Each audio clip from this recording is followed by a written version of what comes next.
চলে, তারপর আমি একটু দিয়ে দিচ্ছি।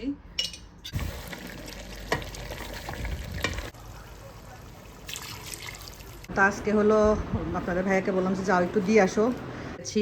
এখানে দিয়েছি আমি চিলি ফ্লেক্স। আমি এখানে তার আগে রাশেদা ভাবি ইফতারি পাঠাই দিছে, ভাবির জন্য আমি পাঠাইছি। আসসালামু আলাইকুম, আশা করি সবাই ভালো আছেন। দেখতে দেখতে আজকে আমাদের এখানে অষ্টম রোজা, অনেকে নবম রোজা পার করে ফেলতেছেন এই মুহূর্তে। তো আসলে ওই যে বললাম রোজা রোজা রোজা, ওইটাই ভালো লাগে। শুরু হয়ে গেলে শেষ হতে আর টাইম লাগে না। আজকে ভাবলাম ইফতারিতে হলো চিকেন বিরিয়ানি করব। অনেক ভাজা পোড়া এরা বাপ বেটা খেলো, আমি যদিও বা খুব একটা খাইনি, হালকা পাতলা খেয়েছি। তো ভাবলাম যে আজকে একটু অন্যরকম কিছু করি, চিকেন বিরিয়ানি করি। এটা হার্ড চিকেন। তো চিকেনগুলোকে ছোট ছোট টুকরো করে কেটে নিয়েছি। এখন এটাকে ঘন্টা দেড়েকের জন্য ম্যারিনেট করে রেখে দিব। ম্যারিনেশনের জন্য যা যা লাগবে সব হাতের কাছে নিয়ে নিয়েছি। ওইখানে একটু পেঁয়াজ বেরেস্তা করেছি, অল্প একটু পেঁয়াজ কেটে রেখেছি। খুবই সিম্পলভাবে চিকেন বিরিয়ানি বানাবো। রোজার মধ্যে কাজ যত সহজ করে নেওয়া যায় তত আমল ইবাদত বেশি করে করা যায়। তো ঠিক আছে, আমি চিকেনটা ম্যারিনেট করে নিই।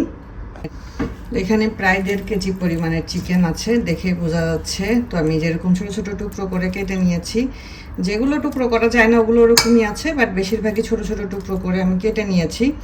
তো এগুলোকে এখন আমি মশলা দিয়ে ম্যারিনেট করব। প্রথমে আমি দিয়ে দিচ্ছি টক দই। টক দইটা তো আমরা বিরিয়ানিতে অ্যাড করি, এটা অ্যাড করার চেষ্টা করবেন। তো আমি টক দইটা অ্যাড করতেছি। এখানে প্রায় 1 কাপ পরিমাণ টক দই, পুরোটাই আমি দিয়ে দিচ্ছি, কারণ অল্প একটু বেঁচে যায়, এটা রেখে দিয়ে কোনো লাভ নেই। পুরো টক দইটা দিয়ে দিলাম। তারপরে আমি অ্যাড করব আদা রসুনের পেস্ট, মানে ম্যারিনেট করে রাখতেছি যাতে সুবিধা হয়।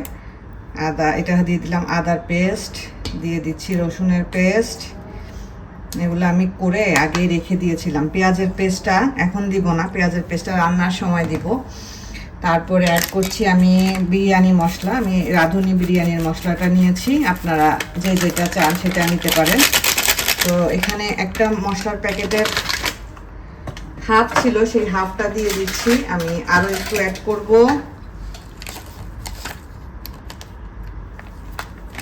এই যে আরও হাফ দিয়ে দিলাম। তারপরে অ্যাড করব হলো এখানে টমেটো সস।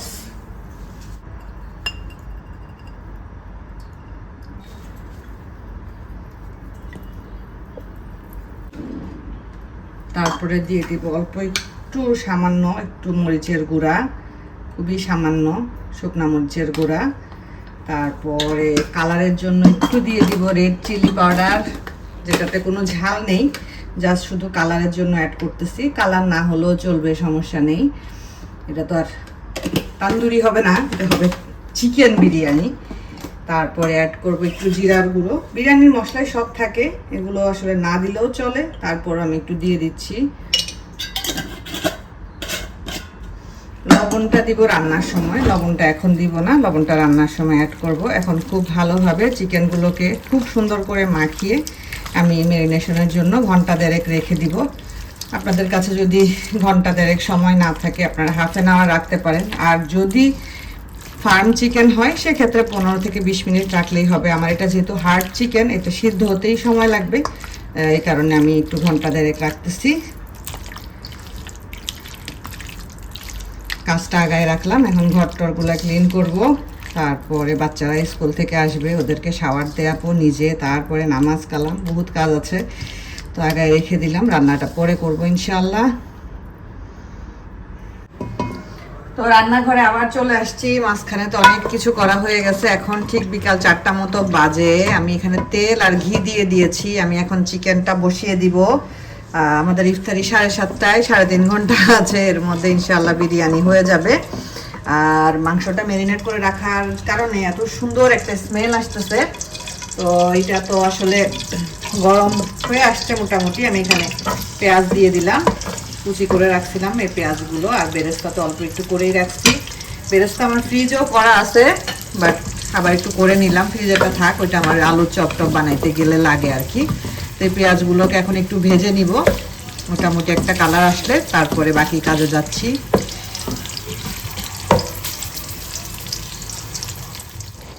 এই তো আমার পেঁয়াজের কালারটা কিন্তু মোটামুটি চেঞ্জ হয়ে আসছে। এখন আমি এখানে পেঁয়াজ বাটাটা দিয়ে দিচ্ছি। আসলে মানে ইজিভাবে একটু করার চেষ্টা করতেছি। তারপরেও বিরিয়ানি কিন্তু ইজি বললেও ইজি হয় না, বিরিয়ানির অনেকগুলো স্টেপ থাকে। তারপর যতটা সহজ করে রান্না করা যায় আর কি। এখন আমি এখানে একটা পেস্ট দিয়ে দিচ্ছি, এটা হলো কাজু বাদাম, কাঠবাদাম আর কিশমিশ একসাথে করে পেস্ট করে আমি ডিপে রেখে দেই, যখন দরকার হয় তখন বের করে দেই আর কি। তো সেটাই দিয়ে দিলাম 2 চা চামচ, আর স্বাদ অনুযায়ী লবণটা দিয়ে দিচ্ছি। একবারে চালের লবণটা সহ আমি মাংসের মধ্যেই দিয়ে দিব আর কি। অল্প একটু লিকুইড মিল্ক অ্যাড করতেছি যাতে করে মশলাটা নিচে লেগে পুড়ে না যায়। আর হলো একটু পানি আর কি, মানে দুধের কোটাটার মধ্যেতেই একটু পানি দিয়ে অল্প একটু পানিও অ্যাড করে দিলাম। এটাকে এখন ভালোভাবে একটু কষিয়ে নেই। আমার খুব সুন্দর করে কষানো হয়ে গেছে। বাদামের যে একটা স্মেল ছিল, একটা স্মেল, সেটাও আমার চলে গেছে। এখন আমি সেই ম্যারিনেট করে রাখা চিকেনটা এর মধ্যে দিয়ে দিচ্ছি। এখন চিকেন দেওয়ার পরে বাকি স্টেপ তো আসলে তেমন কিছুই নেই। একটু হলো আমি এর মধ্যে অ্যাড করব গুঁড়ো দুধ। এগুলো দিলে খাবারটা একটু মজা হয় আর কি। গুঁড়ো দুধটা দেওয়ার পরে এখন খুব ভালোভাবে নেড়ে চেড়ে ঢাকনা দিয়ে ঢেকে এটাকে আমি কষিয়ে নিব। এখন কোনো পানি অ্যাড করব না। এই চিকেন থেকেই মোটামুটি বেশ ভালো একটা পানি বের হবে, ওই পানিটা দিয়ে প্রায় হাফ কষানো হয়ে যাবে। খালি একটু খেয়াল করতে হবে যেন নিচে লেগে না যায়, চুলার জালটা মিডিয়াম রাখলেই হয়ে যাবে। তো ঠিক আছে, আমি এখন তাহলে এটাকে ঢাকনা দিয়ে ঢেকে আগে কষিয়ে নেই। আমি আগে এটা একটু দেখাই, এই যে বেশ অনেকখানি হয়ে আসছে, আর একটু কিছুক্ষণ কুক করলেই হয়ে যাবে। আর 15 মিনিট মতো আমি এটাকে কুক করব, যেহেতু হার্ড চিকেন। আর বাইরে প্রচুর পরিমাণের বাতাস। আমি একটা চপ বানাবো। আলুটা আমি আগে সিদ্ধ করে নিয়েছি। আলুটা যখন 60% সিদ্ধ হয়ে এসেছে তখন আমি এখানে 2টা ডিম খুব সুন্দর করে ধুয়ে দিয়ে দিয়েছি। আর চিকেনের ব্রেস্ট পিস ছোট ছোট করে কেটে আমি যে দিয়ে দিয়েছি। এখন এই 2টা সিদ্ধ হলে একবার এটাকে নামাই নিব, তারপরে আমি চপটা বানাবো ইনশাল্লাহ। ঢাকনা দিয়ে ঢেকে দিলাম। প্রচুর বাতাস, প্রচুর বাতাস।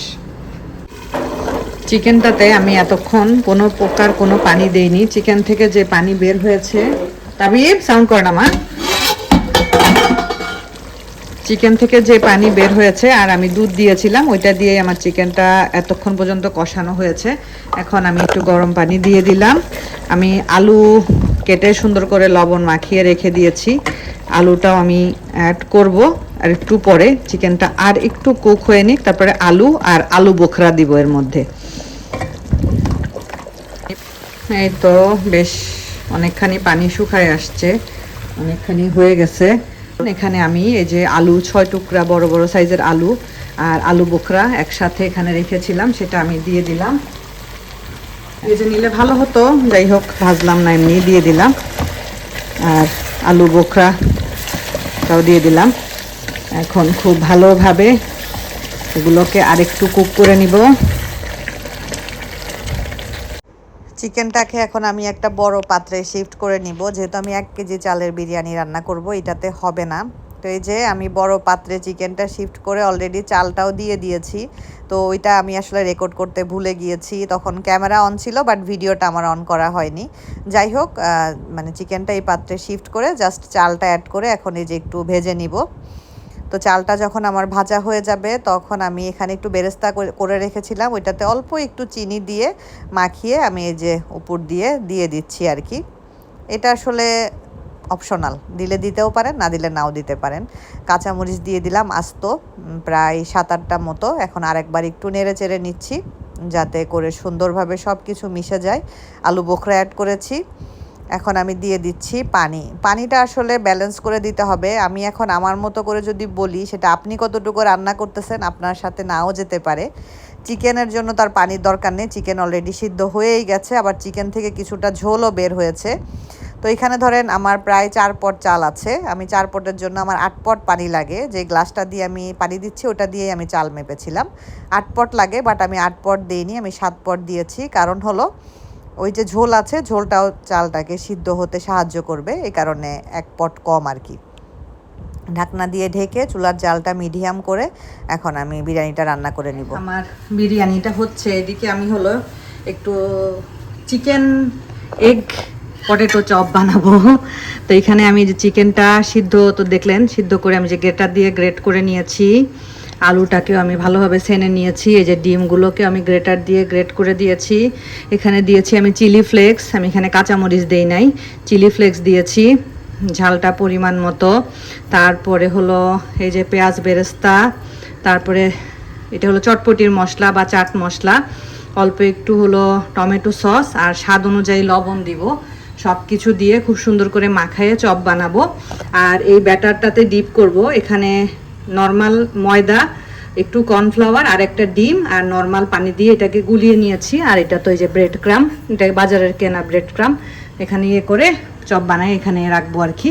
তো এটাতে এখন লবণটা অ্যাড করা বাকি আছে, লবণটা অ্যাড করে সুন্দর করে মাখায়ে চপগুলো বানাবো ইনশাল্লাহ। যখন পানিটা শুকায় আসছিল আমি উপর থেকে একটু ঘি দিয়ে দিয়েছিলাম। সুন্দর মতো হয়ে গেছে আমার বিরিয়ানিটা, একদম পারফেক্ট হয়েছে, সুন্দর একটা ঘ্রাণ আসতেছে। তো এই হলো আজকের ইফতারিতে আয়োজন বিরিয়ানি। যেহেতু বিরিয়ানি রান্না করছি ভাবলাম যে শিউলির বাসায় আজকে একটু ইফতারটা পাঠাই দেই। তো আজকে হলো আপনাদের ভাইয়াকে বললাম যে যাও একটু দিয়ে আসো। আর বাচ্চাদের জন্য একটু গিফট কিনছিলাম, এই দুই ছেলের জন্য দুইটা গেঞ্জি কিনছিলাম। এই যে একই রকম ছেলেদের আর কি দেখাবো, দুই ছেলের জন্য দুইটা গেঞ্জি, আর মেয়ের জন্য কি কিনবো খুঁজে পাচ্ছিলাম না। পরে একটা স্কার্ট কিনছিলাম আর ওর জন্য দুইটা হিজাব নিছিলাম। এই যে একটা ব্যাগ নাও, একটা ব্যাগ নাও, ওটা তো ছোটো, এটা না, এটার ভিতরে মনে ব্যাগ আছে।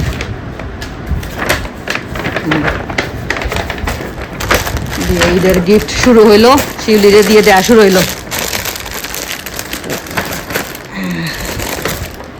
দিয়ে আসুক আর সাথে একটু ইফতারি দিয়ে আসুক, তাইলে হয়ে যাবে। তুমি কাছাকাছি গেলে ফোন দিও, আমি ওরা ফোন দিয়ে দিব না। ঠিক আছে, যাও তাইলে। এই তো ইফতারি গুছাই ফেলছি। আমার তো সাথে আজকে বিরিয়ানি, আর আমি আমার আলুর চপটা ভাজবো ভেবেছিলাম, ওই যেটা বানাইলাম ওইটা ভাজবো ভেবেছিলাম, কিন্তু ওইটা আসলে আর ভাজা হইলো না।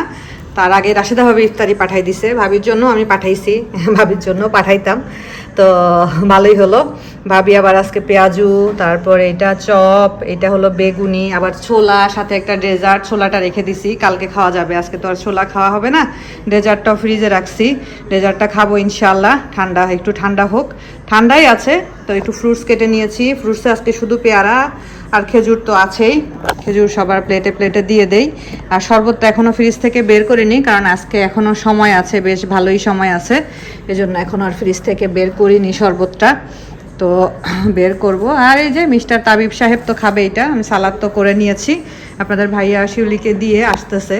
ও ভাবি আবার কমলাও পাঠাইছে, আমার বাসার কমলাই আমি শেষ করতে পারতেছি না, ভাবি আবার কমলাও পাঠাইছে। যাই হোক, দেখা যাক, কমলাগুলো ফ্রিজে ঢুকায় রাখতে হবে মনে হচ্ছে, আমি তো বাইরে রাখছিলাম, আজকে দেখি ইফতারির পরে কমলাগুলো ফ্রিজে ঢুকায় রাখবো।